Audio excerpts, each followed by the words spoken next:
Presentation is actually meant to be for a longer span of time. So usually my presentations are about 3 hours long. So just to warn you all, what I'm going to do is probably skip through some of the slides just so I can make sure I get through the bulk of the material in the 50 minutes.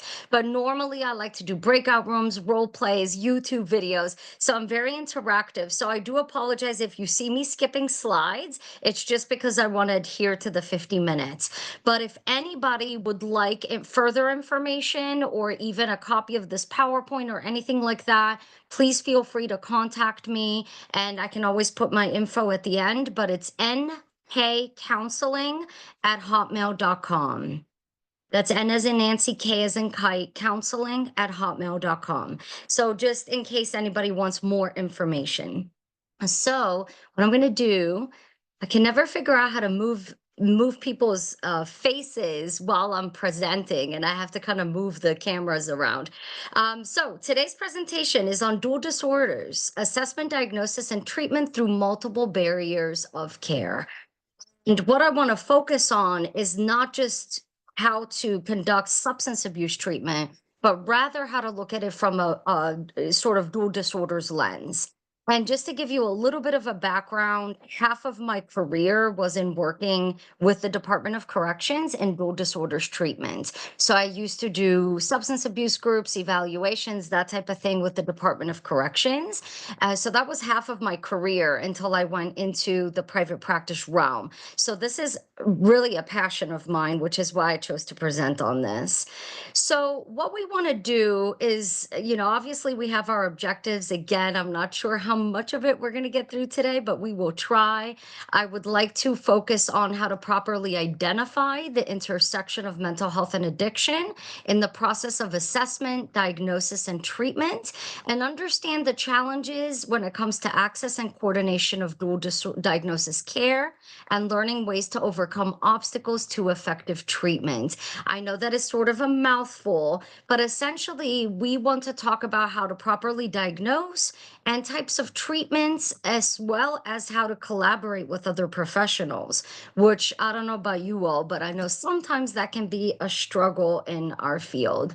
So these are just our learning objectives. For the sake of time, I won't go through all of them one by one like I normally do, but I did give you a synopsis of what we're going to try to get through today.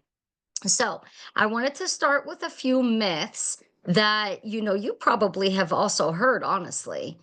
Myth number one: substance abuse is just a lack of willpower. People can quit if they really want to.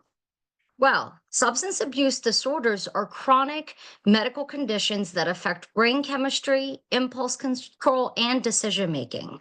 Quitting often requires professional treatment, support, and in many times medical intervention. So, a lot of people that don't understand substance abuse disorders as well as dual disorders may think that, oh, people are just abusing drugs because they just don't want to quit. But in reality, there are a lot of mental health and medical reasons behind it. Myth number two: mental illness and substance use are separate issues and should be treated separately. Research actually shows that treating both disorders simultaneously through an integrated treatment approach leads to better outcomes. And we'll talk about what integrated treatment approaches are in a little bit. Ignoring one condition can actually worsen the other. So it's best to really work on the co occurring disorders at the same time. Myth three: substance use is always the cause of mental illness. I guess we could go through the argument of which came first, the chicken or the egg. But while substance use can trigger or worsen mental health symptoms, many individuals actually have pre existing mental health conditions that contribute to the substance use. So it's the other way around. And so we really want to look into that relationship, right? And treat both perspectives at the same time in order to be more effective in our work. All right, now there are more myths, but again, for the sake of time, I'm just going to go through them like this and move forward. And I'm also going to skip the YouTube video. Now, again, if anyone wants this information, you are more than welcome to contact me. I have no problem sharing it. I just want to make sure that I really take advantage of the 50 minutes that you're with me to go over like the core material. All right.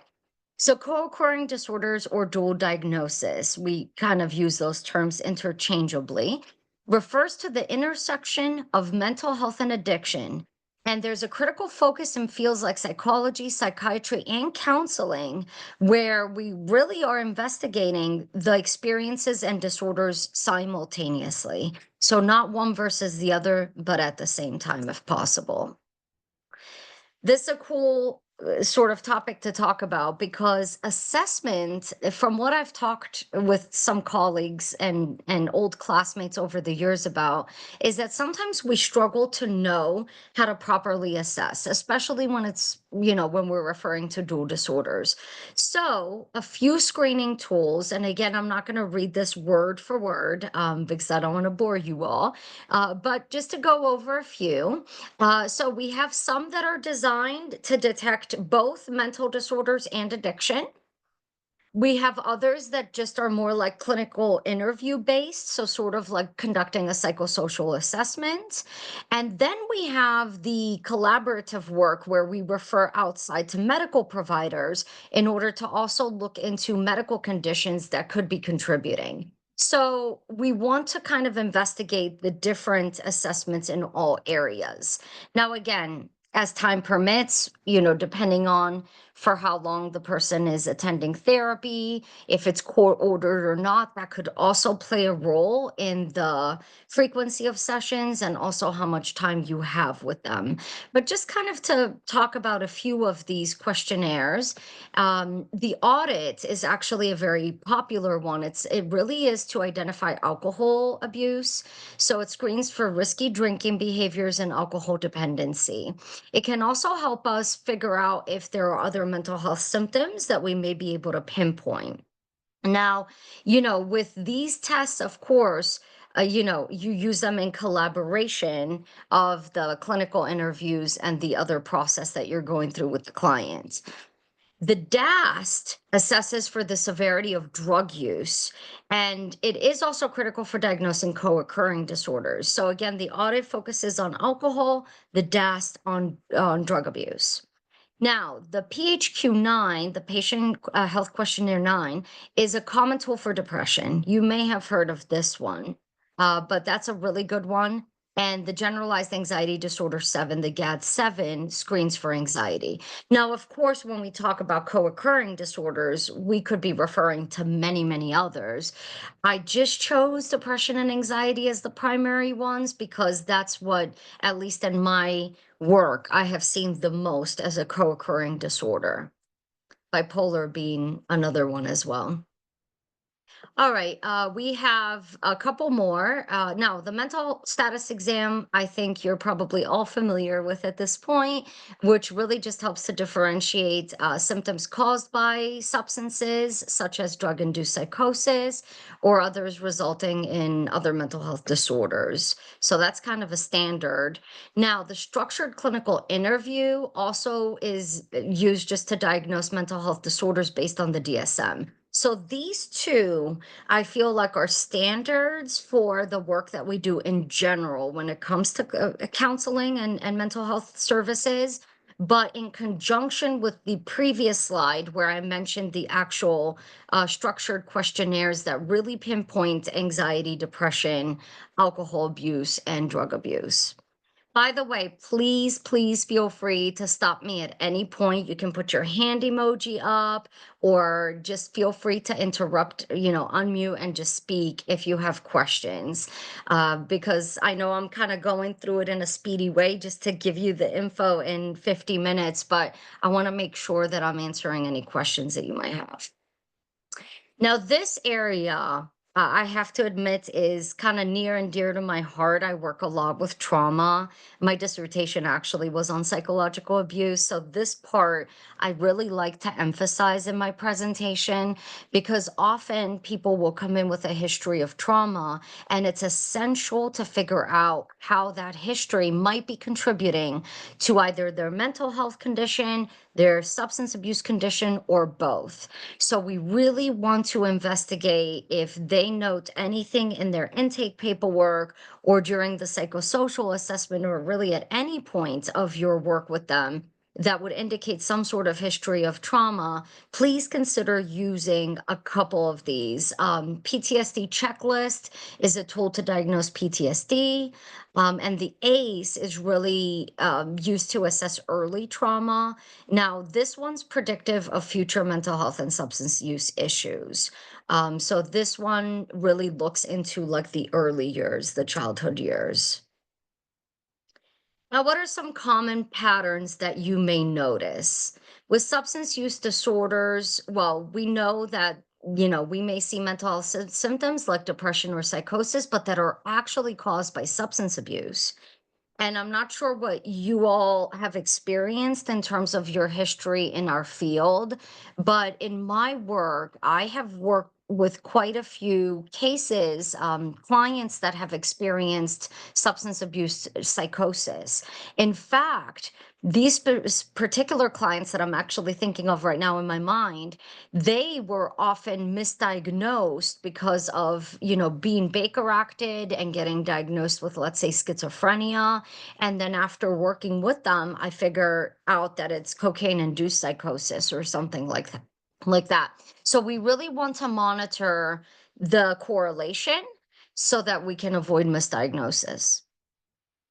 The self-medication hypothesis really just talks about the concept that many people turn to substances in order to relieve their mental health symptoms.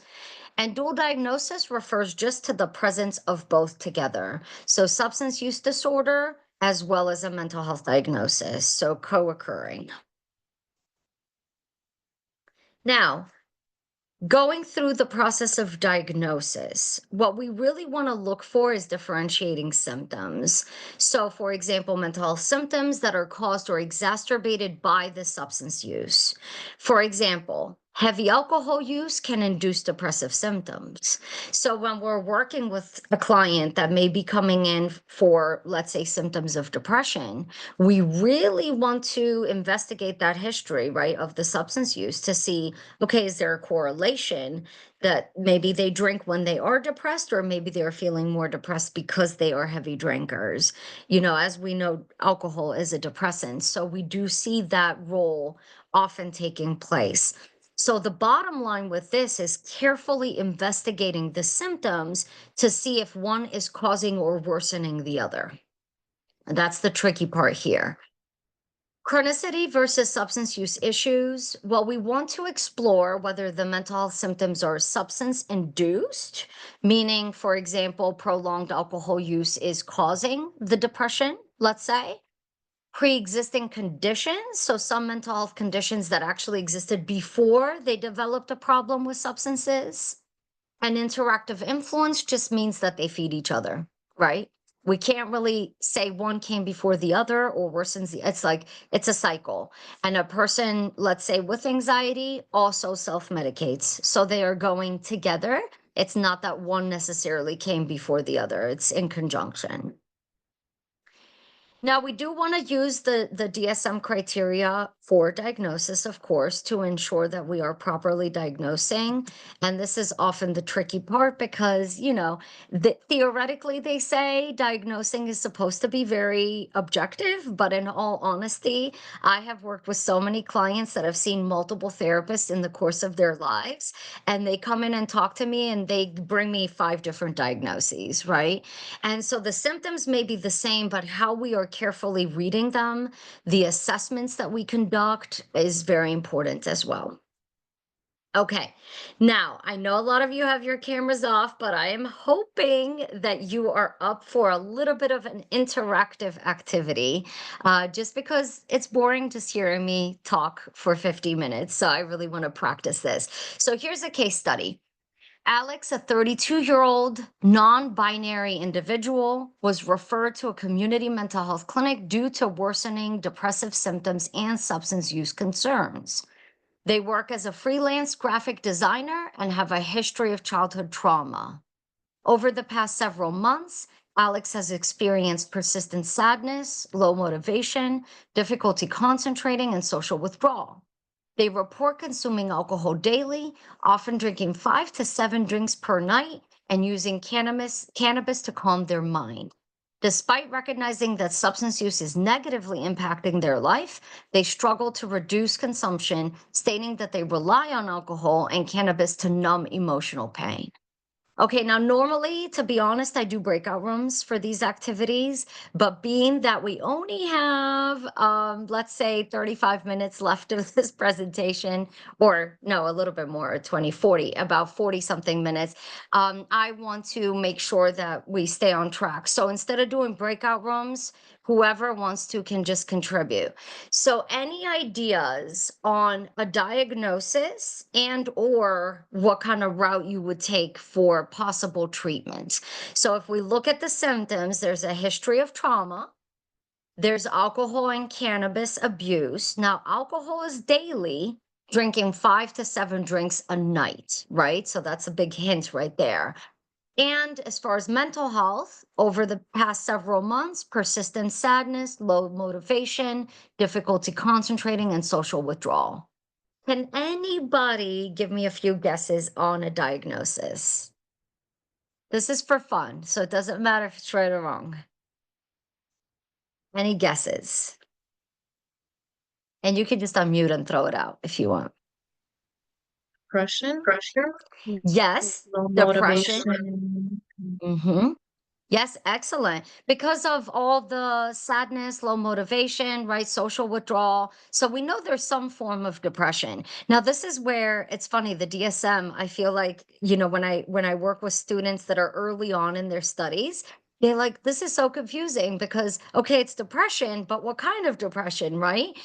We have persistent depressive disorder, we have, all these others. What we want to look at is the time frame and severity of symptoms, right? Now, with case studies, we need to take these with a grain of salt because we don't really have enough information. If the client were in front of us, we could do some questionnaires and really ask more kind of deeper questions to find out more information. So, for right now, we just know depression, right? And what else? So, we have alcohol daily, 5 to 7 drinks and cannabis, but we don't know how often, right? So what are you thinking regarding the alcohol and cannabis? Where does your mind go with that? Would it be abuse, dependence?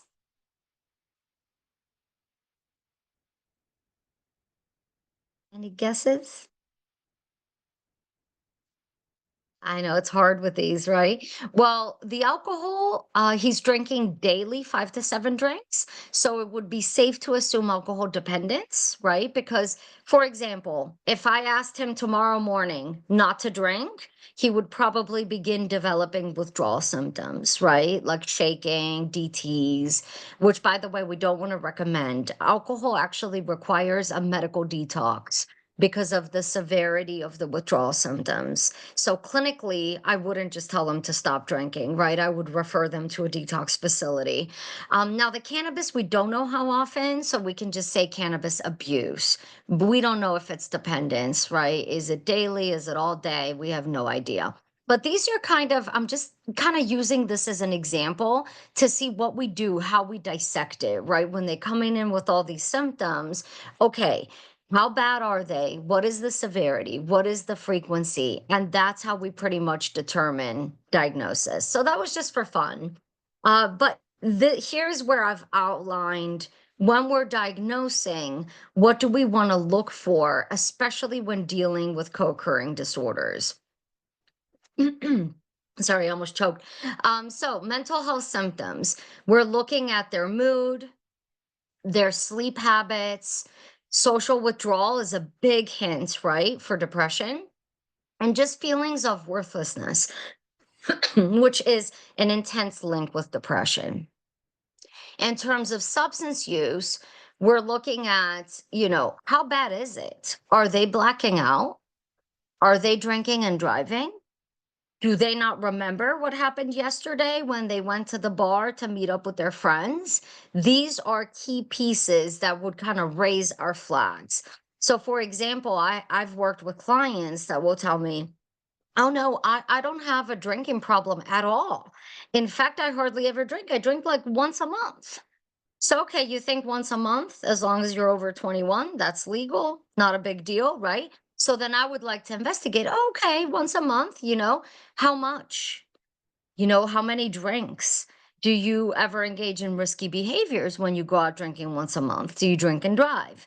So these are questions that you really want to ask to really promote gathering more data.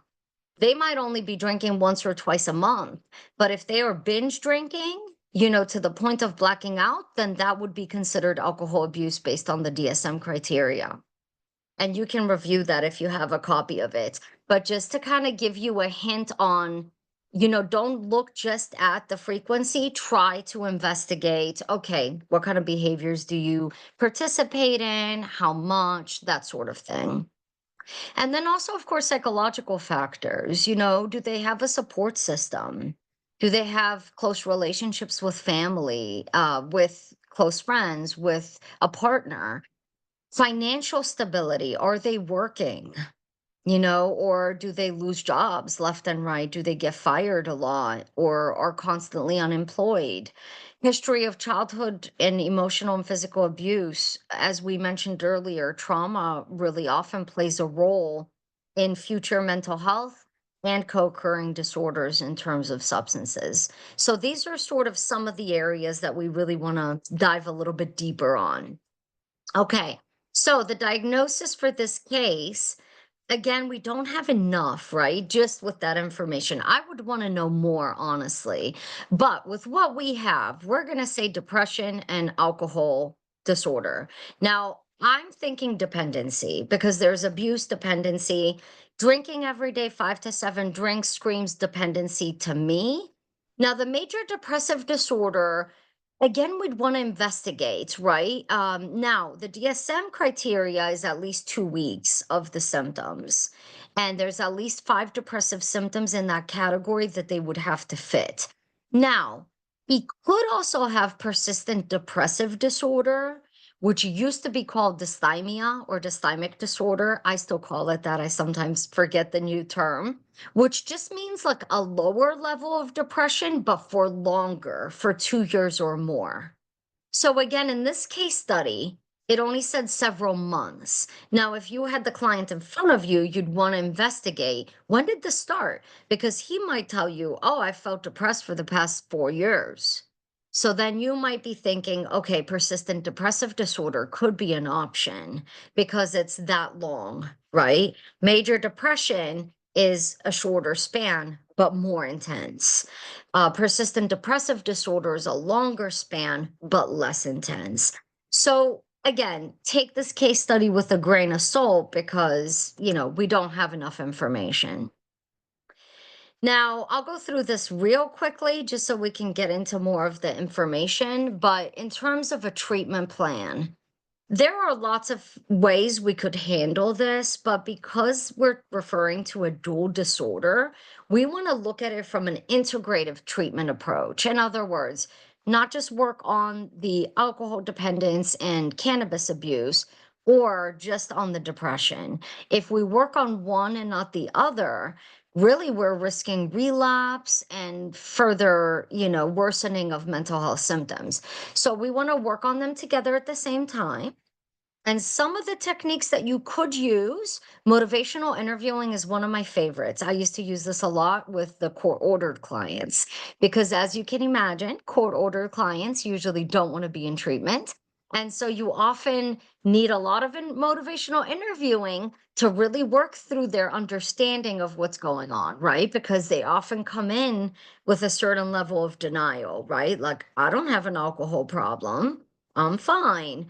In the meantime, they have 3 DUIs or they binge drink to the point of blacking out. So, motivational interviewing is one of the best in these cases, like with clients that aren't coming in already willing and wanting and understanding the severity. Now, in terms of actual therapeutic approach, most research really backs up cognitive behavioral therapy because cognitive behavioral therapy really attacks your thinking, right? Your thought process. And the perspective behind CBT is that our irrational thinking leads to our negative emotions and our poor choices.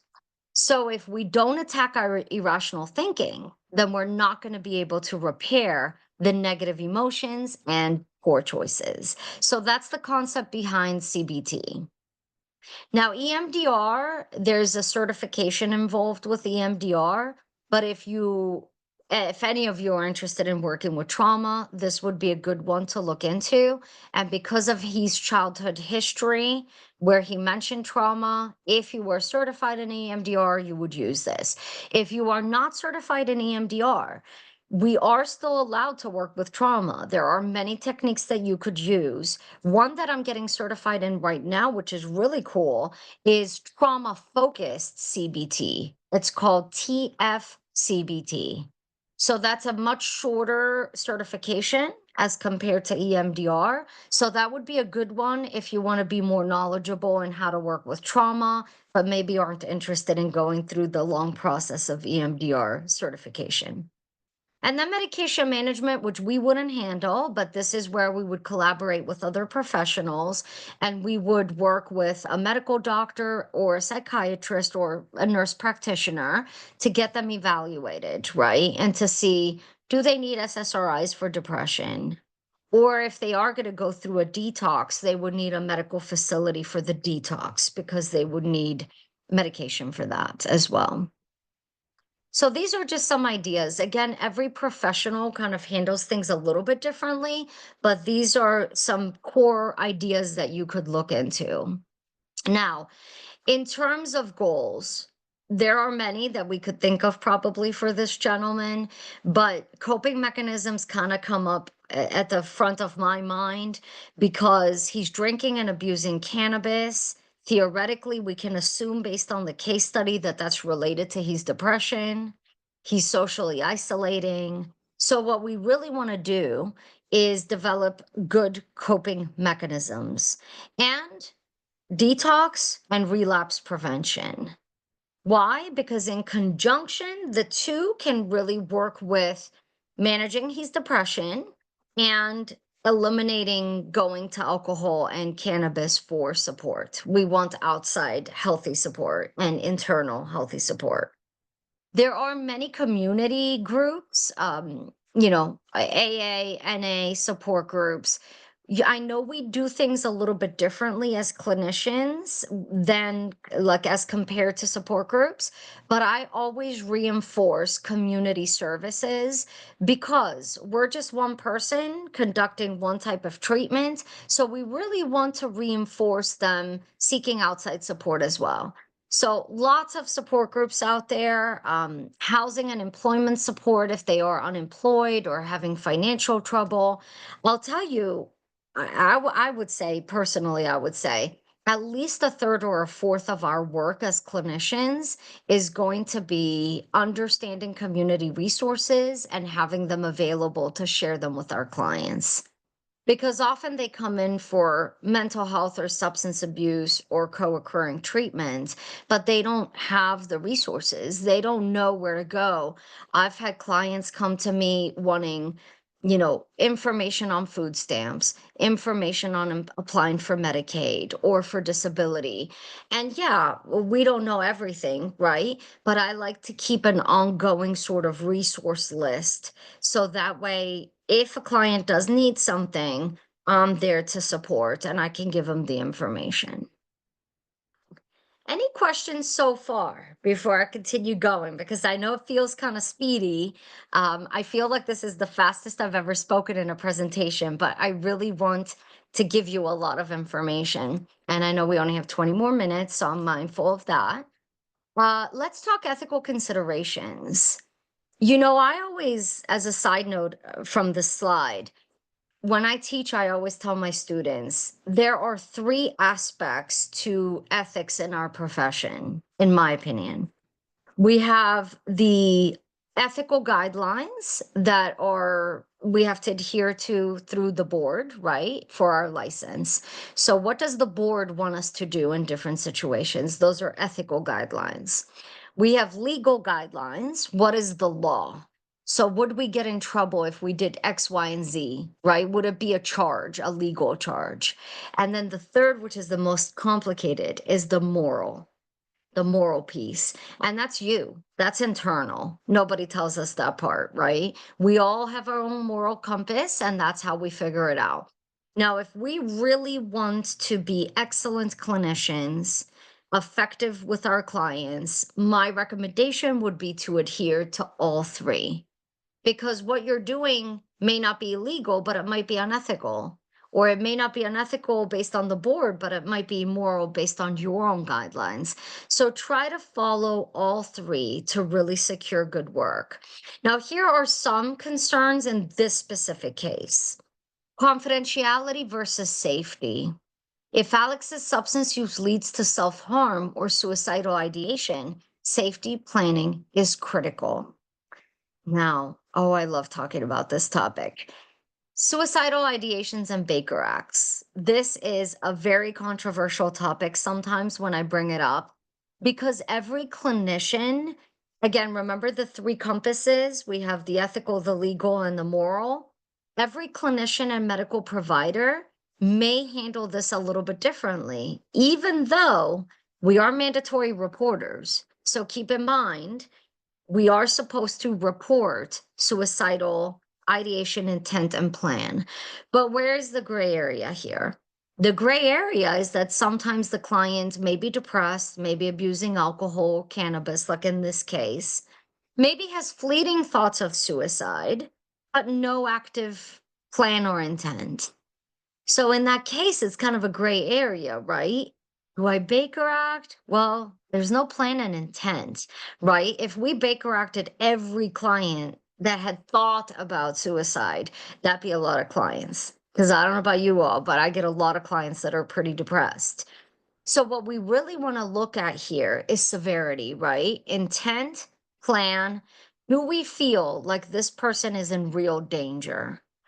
But regardless, let's say you do not Baker Act because there's no intent and plan, it's just passive, fleeting thoughts. We want to make sure we conduct a safety plan with this client, because just because in that moment there's not enough to conduct a Baker Act, we don't know what's going to happen in between the sessions, right? It's like a week apart, let's say, from the next time you're going to see Alec. So how do we know that tomorrow he's not going to worsen, or in 3 days? So he needs to have a plan in place of, okay, if these thoughts worsen, what are you going to do?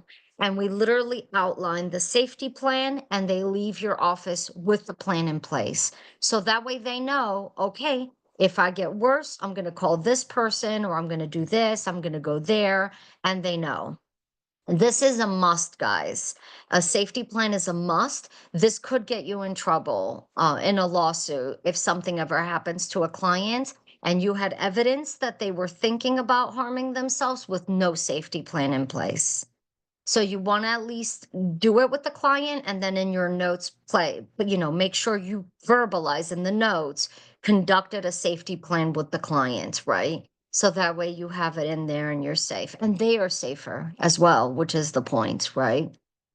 Stigma and identity. Addressing potential cultural and personal barriers. Now, this is so open-ended, right? But I work with a lot of diverse clients. I'm Greek South African myself, and I speak Spanish and Greek. So I have clients that come to me from everywhere, right? And one of the things I've noticed is that there are a lot of cultural differences between how families operate, how families view mental health. A lot of stigma still associated with certain cultures regarding even seeking help, right? Going to therapy. So we really want to address any kind of barriers that this person might be going through. Maybe they are financial barriers, they want to go into a detox program, but they don't have insurance. Or they have insurance, but they are on a waiting list. These things are real situations that come up, to be honest, all the time. So we want to investigate, address, and yes, we can only do what we can do, but having those resources and really helping the client figure it out is part of our work with them. Readiness for change. Earlier, I talked about motivational interviewing. This is what this refers to. We want to know, is this client ready to change? Are they coming in wanting to stop drinking, wanting to stop abusing cannabis to cope. If that's the case, fine. Half the work is done already. I tell people if you come in willing and wanting and self aware, you've done half of my job. So that's great. But in many cases, and in my experience, especially with substance use and especially with alcohol, they'll come in for some unrelated issue. For example, marital counseling, right? And during the course of the treatment, you find out that person drinks. Then what? Now you have to investigate substance use or abuse. But what if the client doesn't think they have a problem? What do you do? Right? It's not like you can force them. So that's where you would use motivational approaches like motivational interviewing. And in case you haven't heard of MI, which would be a good thing to research, motivational interviewing, we call it a MI for short. The premise behind MI is to ask the client questions that gets them thinking a little bit deeper. So you're not attacking, but it is slightly confrontational, but in a gentle way. You're really pushing them to think deeper. So, for example, let's say I have a client, let's talk about Alex, the case study. So, let's say he comes in with all that history. You know, he has an alcohol dependency because he drinks every day, 6 to 7 drinks. But he tells you, nah, I'm fine. Everyone drinks. It's legal. I don't drink and drive. I've never been arrested for alcohol. These are things people have actually told me, by the way. And I'm thinking, okay, but he drinks 6 to 7 drinks a day. So I know there's a problem, right? But I don't want to just tell him, Alex, you have a problem. You drink 6 to 7 drinks a day, right? So an approach would be to say, okay, let's talk about some of your goals for the future. So let's say Alex says, I don't know, I want to go back to school. I want to get my bachelor's degree, or I want to become a truck driver. Okay, great. Let's talk about how your current behavior will get you to your goal. So you want to be a truck driver. Okay, great. But you're currently drinking 6 to 7 drinks a day. How might that interfere with your goal of becoming a truck driver? Right? That's motivational interviewing. So you basically just, it's almost like you're confronting them, but in such a gentle way, right? Like you're like, let's just work on where you want to be and how your current behavior will not get you to where you want to be. Therefore, we need to change your current behavior. That's what motivational interviewing does. Super powerful, I think. Any questions? Don't want to just speed through everything here. Okay. Guys, you guys are making it easy for me here. All right. So, a couple of other things to consider in terms of approaches. And again, every clinician is different and, does things differently. So, take all this with a grain of salt, but just to kind of give you some info, DBT is really cool. So, dialectical behavioral therapy is like a sister branch of cognitive behavioral therapy. You do need a certification for it, but it's really easy. It's a small certification. Like I think I did a 2-day training for this one and took a test. And it's sort of like cognitive behavioral therapy where it really attacks your thought process. That's the premise of it. But it works on specific coping skills that are intentional for specific disorders. DBT, by the way, unrelated to today's presentation, but just sharing this information, is one of the most successful approaches for certain personality disorders, like borderline personality disorder.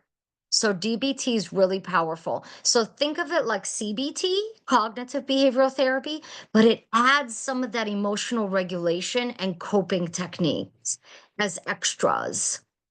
So personally, I use both. I'm certified in it, so I use both. There's a manual with activities that you can assign for homework. You can do them with the client in the session.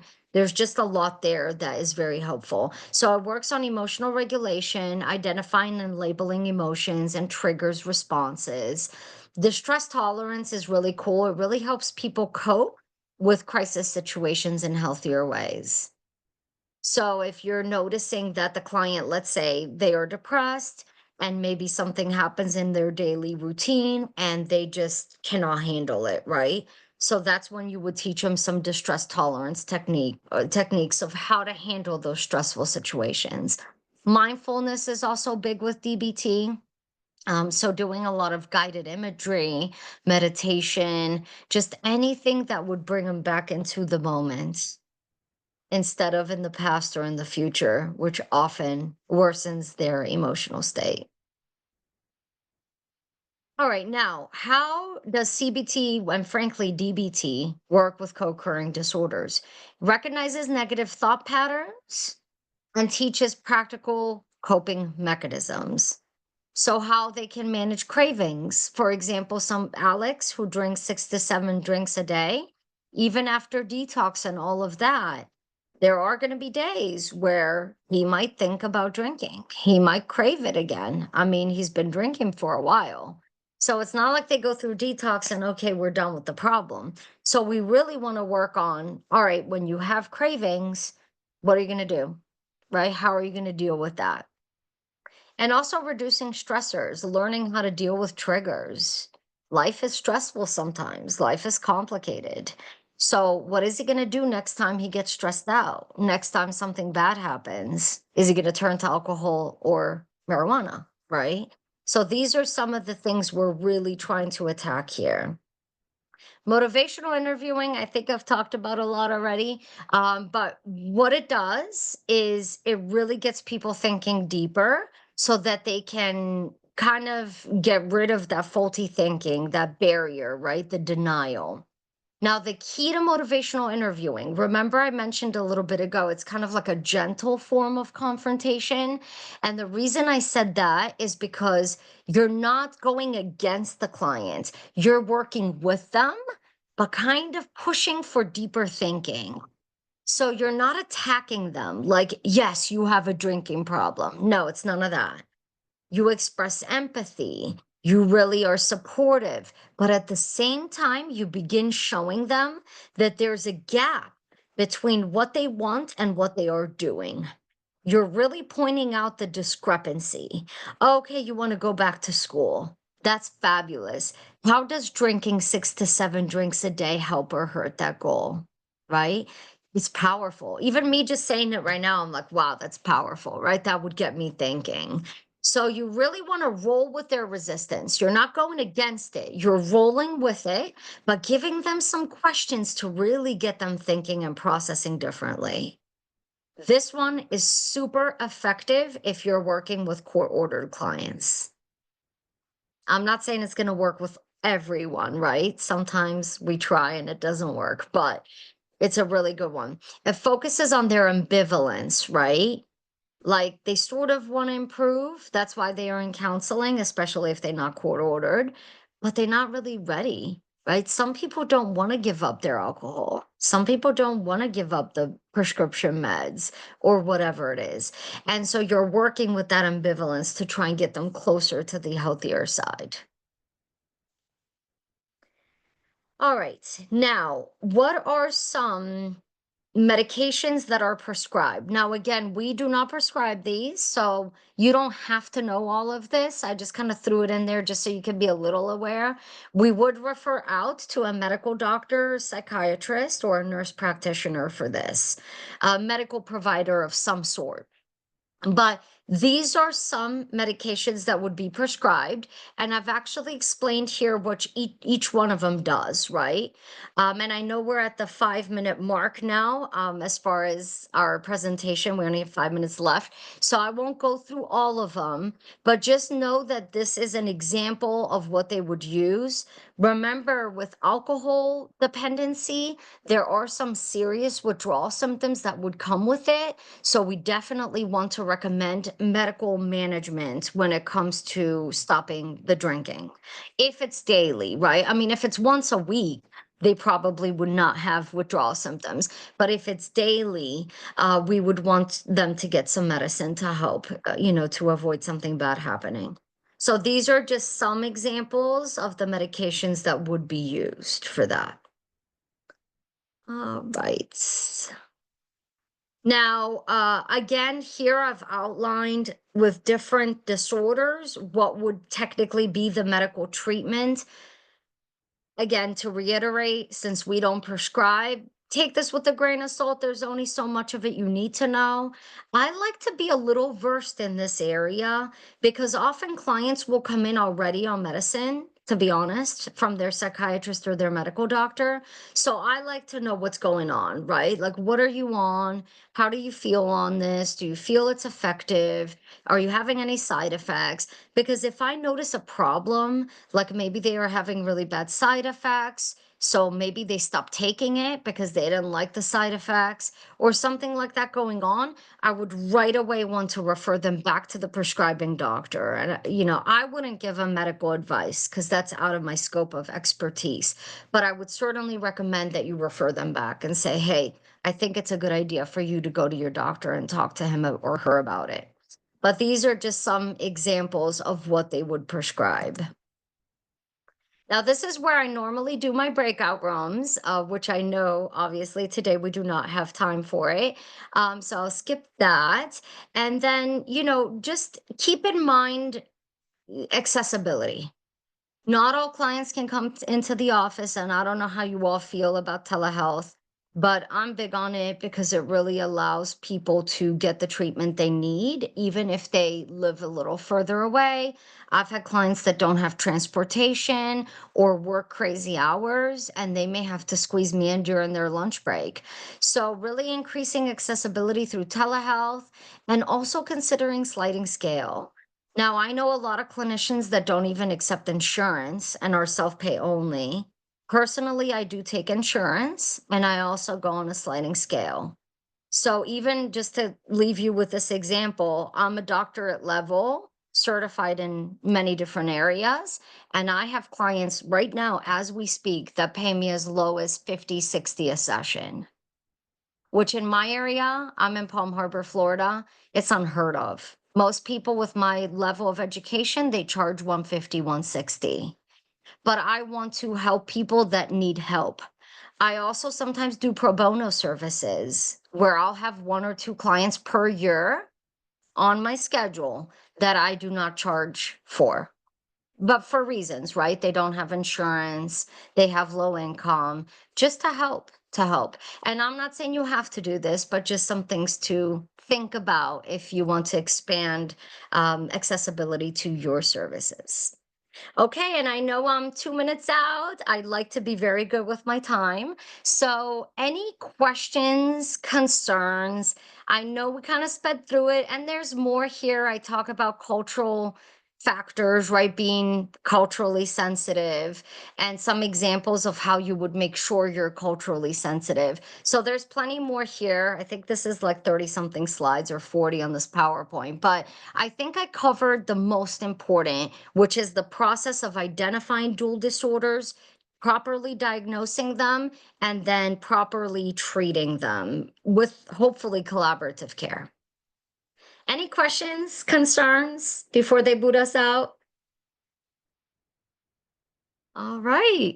Well, thank you all for attending. I know everybody has busy schedules, so I appreciate the fact that you showed up and you listened to this presentation. If anybody needs a copy of the PowerPoint or has questions, please feel free to email me. Thank you so Thank much, you so much, Nicole. Nicole. You're very welcome. Thank you. Thank you. We appreciate you being here. We appreciate you for participants as well for being here. We are going to send everyone back to the waiting room. This is again meeting room 1. We have some more sessions coming up today, both in meeting room 1 and meeting room 2. So we hope to see you all continued for the rest of the day. And I hope everyone has a wonderful day. Thank you so much. Bye-bye. Thank you. Bye.